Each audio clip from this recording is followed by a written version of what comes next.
اس سے پہلے آپ سے ریکویسٹ ہے کہ آپ میرے چینل کو سبسکرائب، لائک اور شیئر کر دیں۔ عام تصور۔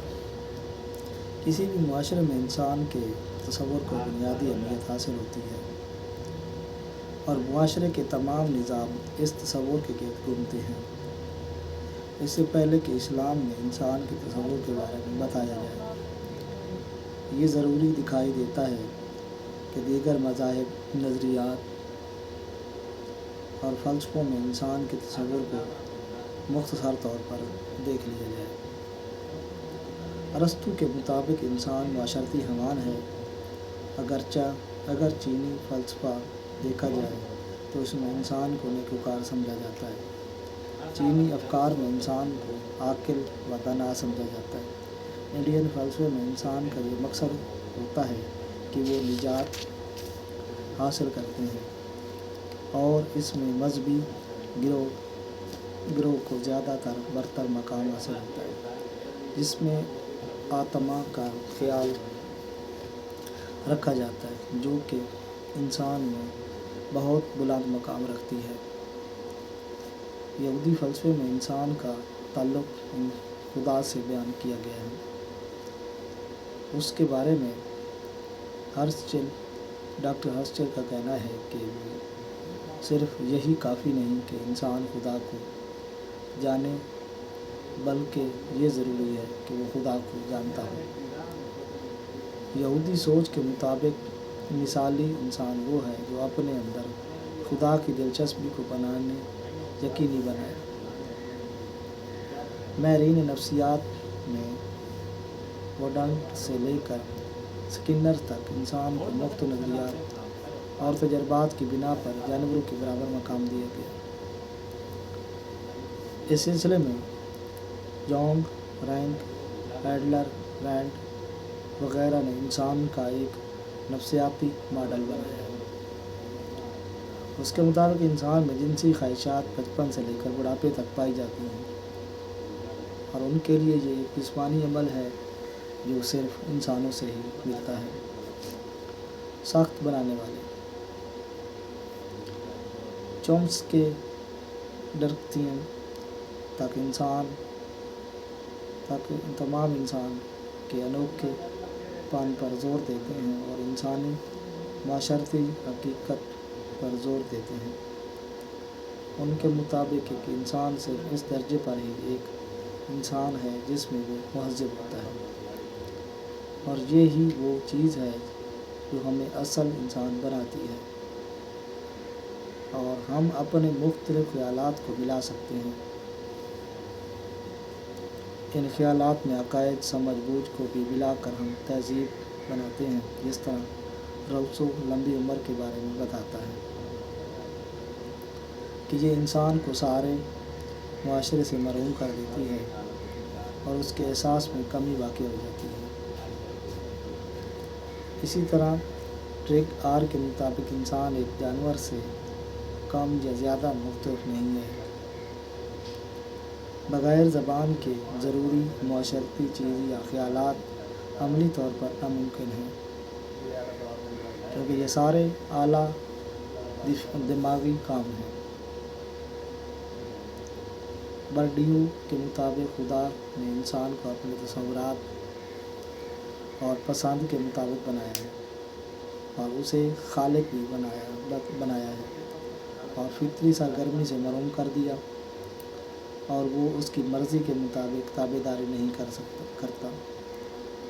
عملیات پسند، جن میں جیمز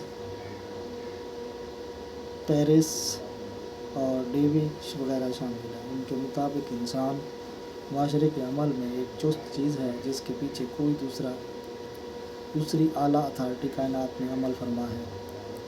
فطرت پسندوں کے مطابق انسان فطرت کا ایک بچہ ہے، اس کے باوجود وہ بہت زیادہ اہمیت کا حامل ہے۔ ان میں بہت زیادہ صلاحیتیں اور وہ اعلیٰ مقام حاصل کرتا ہے جو کہ فطرت کا کوئی بچہ نہیں کرتا۔ ڈارون کا کہنا ہے کہ انسان مختلف اشکال کے انکشاف کے عمل کے نتیجے میں وجود میں آیا۔ مادیت پسند انسان کو ایک ایسی چیز سمجھتے ہیں جو رد عملوں کا ایک مجموعہ پہلے سے ہی رکھتا ہے، اور اس وقت اس کی صلاحیتیں مختلف نمونوں کی نہیں ہوتی۔ سارٹری اور ایکسٹینشلسٹ کے مطابق انسان اقدار کا ایک مجموعہ ہے جو مادی دنیا سے مختلف۔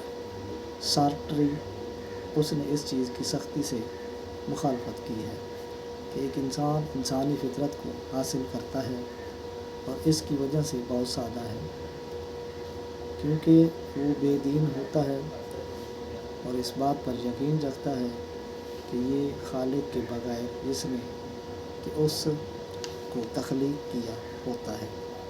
انسانی فطرت کا اصول ناممکن ہے۔ اس نے اس کے بارے میں مزید بتایا کہ انسان خود کچھ نہیں کرتا بلکہ وہ اپنے آپ کو خود بتاتا ہے، اور یہی اس کا پہلا اصول ہے۔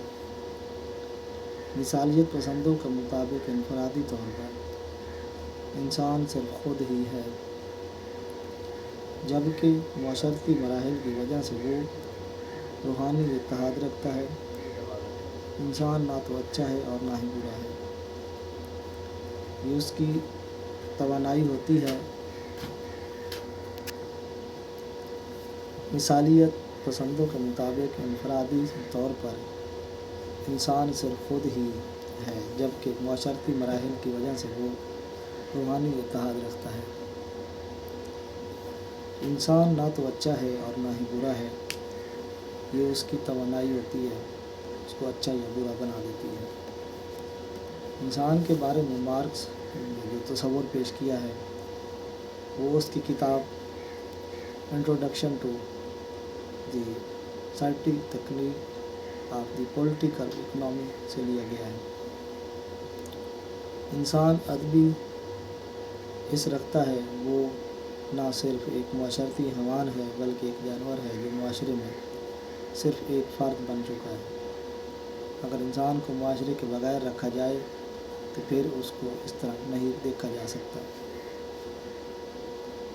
کہ وہ مختلف افراد کے ساتھ مل جل کر رہ سکے یا اسے کوئی زبان بولنی آتی ہے۔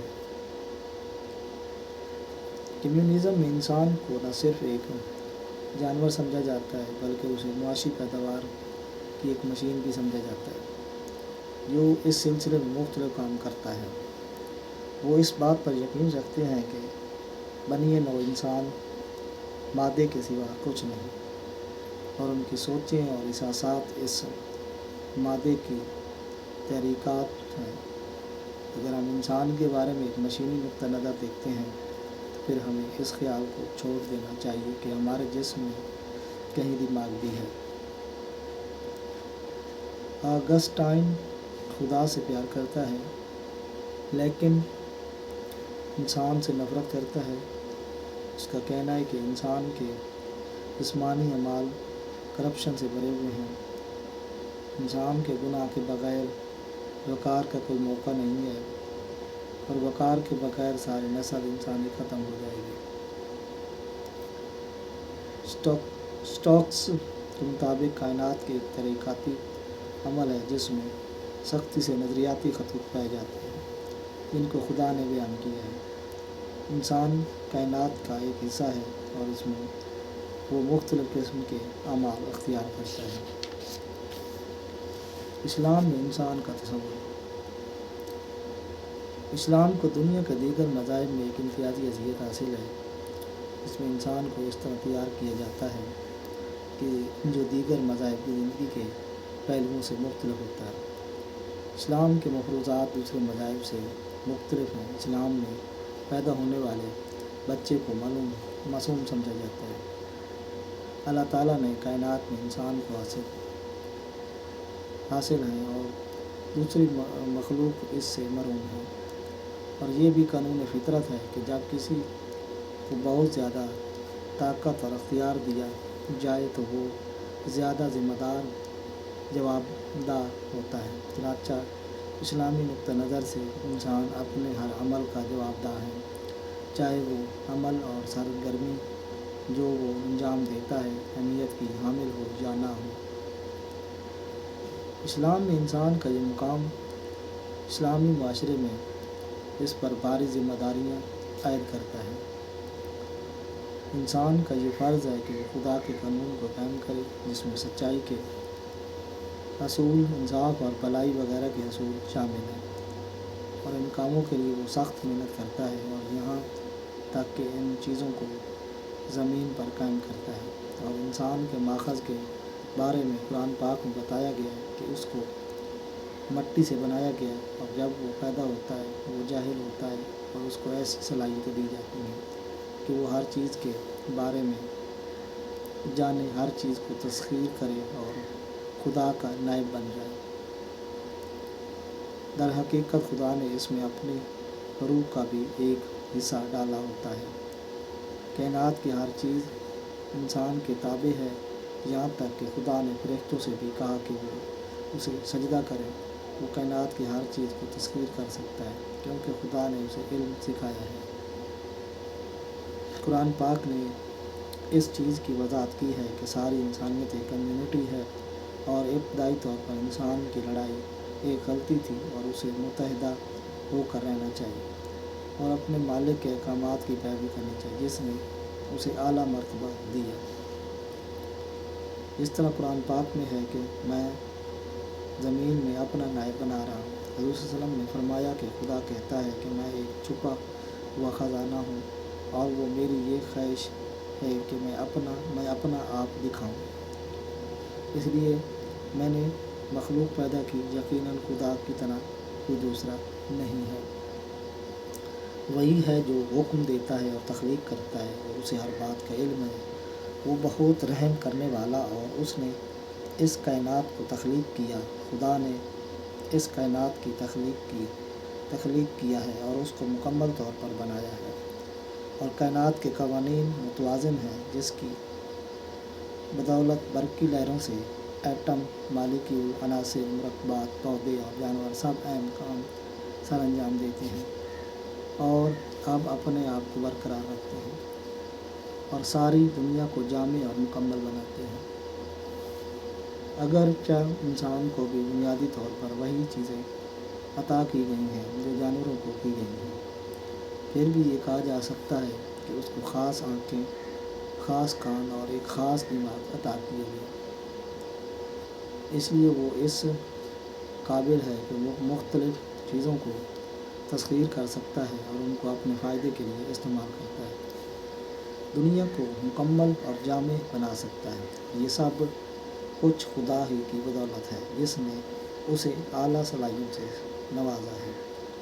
تاہم انسان کو اس مقصد کے لیے بنایا گیا ہے کہ وہ خدا کی عبادت کرے، اس کے احکامات کی پیروی کرے اور اپنے آپ کو زیادہ سے زیادہ بلند کرے، کیونکہ ایک دن اس نے خدا کے سامنے پیش ہونا ہے اور اپنے اعمال کا جواب دینا ہے، اور اس نے خدا کے احکام سے روگردانی کی تو پھر اس کا مقام دوزخ ہو، اور جس میں ہمیشہ جلتا رہے گا۔ انسان کے تصور کے بارے میں قرآنی حوالہ جات۔ قرآن پاک میں انسان کے تصور کے بارے میں جو مختلف بیانات آئے ہیں، ان میں سے چند درج ذیل ہیں۔ انسان کی پیدائش۔ سورۃ الحج کی آیت نمبر 5 میں اس طرح یوں آیا ہے کہ اے لوگو، اگر تم قیامت کے دن جی اٹھنے سے شک ہو تو سوچو، ہم نے مٹی سے پیدا کیا، ہم نے تمہیں مٹی سے پیدا، پھر نطفہ سے، پھر جمے ہوئے خون سے، پھر گوشت کی بوٹی سے صورت بنی ہوئی اور بغیر صورت بنی ادھوری، تاکہ تمہارے لیے اپنی قدرت ظاہر کر سکیں، اور ہم ماؤں کے رحم میں جو چاہیں ایک مدت تک ٹھہراتے ہیں، پھر ہم تمہیں نکالتے ہیں بچے کی صورت میں، تاکہ تم پھر اپنی جوانی کو پہنچو، اور کوئی عمر یعنی کہ طبی سے پہلے فوت ہو جاتا ہے، اور تم میں سے کوئی پہنچتا ہے علمی عمر تک، تاکہ وہ جاننے کے بعد کچھ نہ جانے، نہ سمجھ ہو جائے۔ انسان کو جہل پیدا کیا۔ سورۃ الدہر کی آیت نمبر 1 سے 2 میں یوں ارشاد باری تعالیٰ ہے، یقیناً انسان پر ایک وقت گزارا ہے کہ وہ کچھ بھی قابل ذکر نہ تھا۔ آج تک اتنا، نیکسٹ ویڈیو ملتے ہیں۔